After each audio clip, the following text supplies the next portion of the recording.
Opportunity. I heard an interesting idea just today that made a lot of sense to me, and that was that if everybody had a choice in this country. If you want this war, you could pay for it, and those of us that don't want don't have to. There probably wouldn't be a war. Right? Right. And there's inherent wisdom in that because it illustrates that you have more power as a customer than you do as a citizen. And now, I want to talk a little bit more on the philosophical level. There's a lot of policy proposals that were just made just now that either intrigued me or thrilled me, frankly, and probably did for you as well.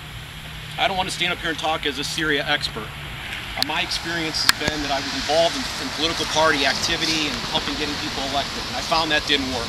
And I was involved in lobbying efforts as well, and I found that those haven't worked as well as I would hope either. And the fact is that the game's rigged. They've got it set up so that the state and all of its cronies win every time, and you lose.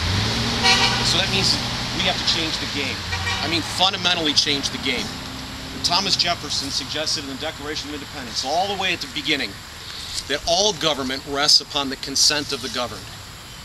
And the scary thought is that the reason that we have the government we want is because everybody around here, including many of us perhaps, have consented to this government existing. We've participated in voting, we've chosen the lesser of two evils, we've participated in lobbying, pretended that this government is acting legitimately. Over the last several months, we've had a lot of disturbing revelations that have been shared with us. We've learned a lot about what our government's really like and what's going on behind the scenes. And after learning all these lessons and the backlash that resulted, the President of the United States stood up and said, not that he committed a sin, he simply delivered a new spin. The reason that everybody was upset was, you just don't understand. If you knew what he knew, you'd be in support of the policies. In fact, over the next several months, they put a committee together, which is something they always do. The best way to figure out how to push things under the rug is a committee. They've said that they're going to do things in disclosure. They're going to start sharing more of the information with you as you've demanded because you have a right to know. And they're not going to share all of it with you, and he didn't even suggest remotely that they're going to stop. And the reason is you have more power as a customer than you do as a citizen. You see, this whole thing is financed by pointing a gun at you. Your tax money, the dollars that you send off to Washington, D.C., it's stolen money. They point a gun at you and say, if you don't send it, we're going to come take your property, we might take your liberty, and if you resist us, we'll take your life. And all this happens because we've consented to it. All this happens because we were free.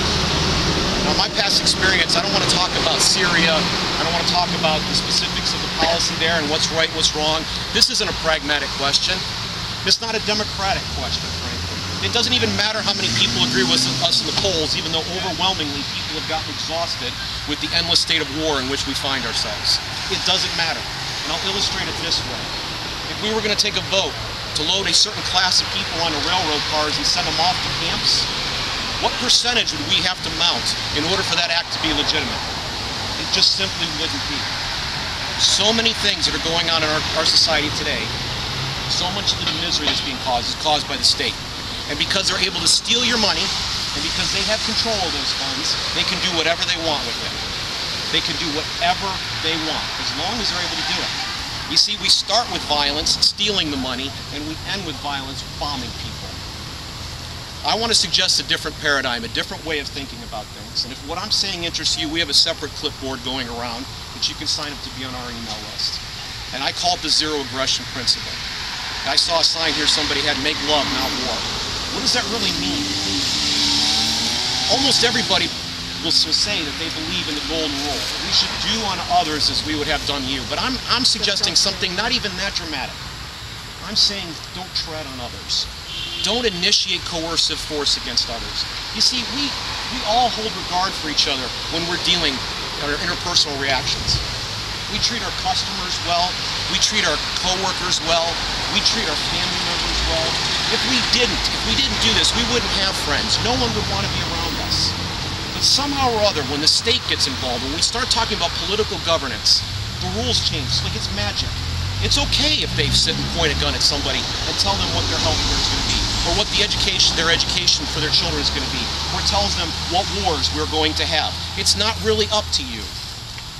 It's been decided by your betters. And I'm suggesting we need to be consistent. That's not acceptable. the zero aggression principle should hold at all times, and that is that we should not initiate coercive force against one another, and especially in politics. Hear, hear. So after years of being involved, and just let me tell you one brief story. In 2003, we were concerned about what was happening with Iraq. We made a bold claim, and I've got evidence that I've made the claim. I'm not standing up here saying this after the fact. We launched a website called Truth About War. And as soon as the first bombs started dropping, we froze the website. And the site is still there for you to go and see. We made several predictions about what was going to happen there because, well, frankly, all of these unintended consequences that we see, they were quite predictable. We had history, the research was available if you looked at it. The only people that didn't know were the intelligence agencies of the government. Right? We said there were no weapons of mass destruction. We said that. They weren't found. I got to tell you, when we made the prediction, I was a little bit nervous that somebody would still plant them, you know, like a cop planting them at the scene. I was still a little nervous that we were going to get shown up in that way and our credibility be shot, but we made the claim anyway. We ran ads in major cities around the country, and we tried to get the word out that this was not necessary. But there was a rush to war, and we got a war. And we've gotten more wars since. And the results are predictable. So, having been involved in activism, having worked inside the system, my plea to you today is we've got to begin a new dialogue. We got to start talking to other people. Thursday, I had the opportunity to guest host a syndicated radio show. And rather than do the normal kind of fun banter and have a good time and keep it light and humorous, we devoted almost the entire broadcast to having a conversation, asking a simple question: when is enough enough? At what point do we say Jefferson's remedy needs to take hold? We don't want any minor tinkering reforms anymore. The problem is so widespread, so deep, so systemic, that we simply cannot give this government our allegiance anymore. And I expected some backlash. I begged for people to call me who disagreed. I said, I want to hear especially from you. No one did. 7 callers called up. I kept them on the phone. We had long dialogues with them, and I even asked them if they were beginning to have these kind of conversations with their friends. And you know what? People's attitudes and minds are changing out there. Lots of people have lost faith in the Republicans and the Democrats. Yeah. Almost everybody has. Yeah. In fact, I would suggest it's probably pretty close to the situation we have with the war right now, proposed war right now. The polling is showing that less than 20% of the population is for this, which is a staggering number. That you can't do much better than that, okay? Same thing's happening with the Republicans and Democrats. Their credibility is getting shot, but they've sat there and they've rigged the rules. The media and the election laws that we have, the campaign finance laws even, they're designed to help get incumbents reelected and to keep those incumbent parties involved. I say this as someone who left the major parties and worked in a minor party. That didn't work either. We simply have to change the game, and here's where it happens. It happens with you. You see, right now in Syria, there's a group of people that don't consent to the government to have it. It's a tyrannical, monstrous government that deserves to be overthrown. And it's been propped up and kept in place by a major Cold War player. Not us in this case, unusual. Yeah. The other guys that were in the Cold War. They have kept them propped up and in power. And the father of the man who's in charge of Syria right now was a bloody tyrant, and his son learned all of his lessons very carefully and has carried out the same policies. But they're not working as well. As information has gotten out, as people are better able to communicate, they are rising up. Even the most tyrannical regimes rely on the consent of the governed. It's a stunning thing to think about, but they're beginning to shake off their yoke. Now, I'm not thrilled with all the people that are involved in shaking off the yoke. I'm not a big fan of Al-Qaeda, for example, okay? But even in a totalitarian country, now here, we supposedly have the power. I mean, we have a social contract, allegedly, that we were handed. We were given means to have representation. Power lies with you. The power lies with beginning to have conversations about consent. Beginning to have conversations about whether or not we should even have a system where we send people off to Washington to represent us. I happen to have some very bizarre beliefs. My belief is that people who run for office, who are attracted to having the power, probably have some kind of sociopathic problem. They want that power. They're going to use it. They're not going to use it properly. I don't really have a desire to tell you how to run your life. I don't want to pick your health care or your education. I don't want to choose who will go to war. None of that interests me. But clearly it interests a class of people who go off and do it, and a group of people who support them. And I don't think that's right. But let's say that the people who go off to Washington are pure as the wind-driven snow. Their intentions are as grand and beautiful as they can possibly be. The Lord Akron told us that power tends to corrupt, and absolute power corrupts absolutely, and they have pretty near absolute power, wouldn't you agree? So even if they're pure, they're not going to do the right thing.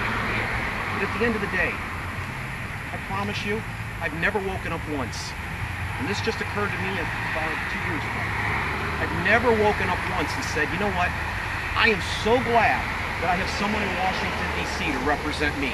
Why? I wouldn't know how to vote. Yeah.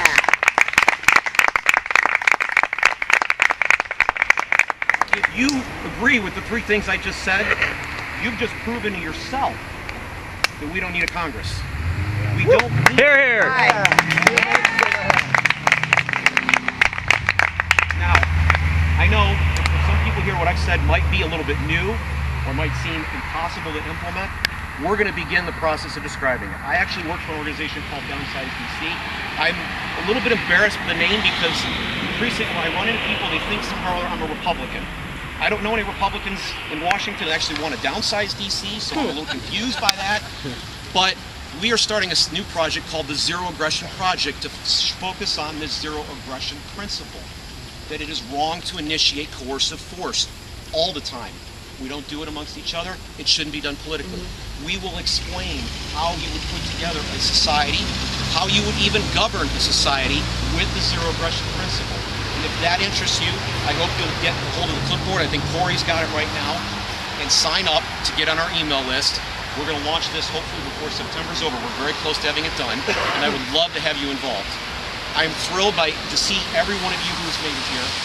And the reason I chose to talk about what I talked about here is because what we're really discussing is respecting the conscience and the dreams of others. It's fundamental empathy, folks. And it's something the state lacks. It's something that it drives out of our culture. It causes us to fight with us. War is the health of the state. The zero aggression principle is the way out. I hope you'll sign up for our list, and I really thank you for coming out today and making your voice heard. Now go make it heard elsewhere. Thank you. Yeah.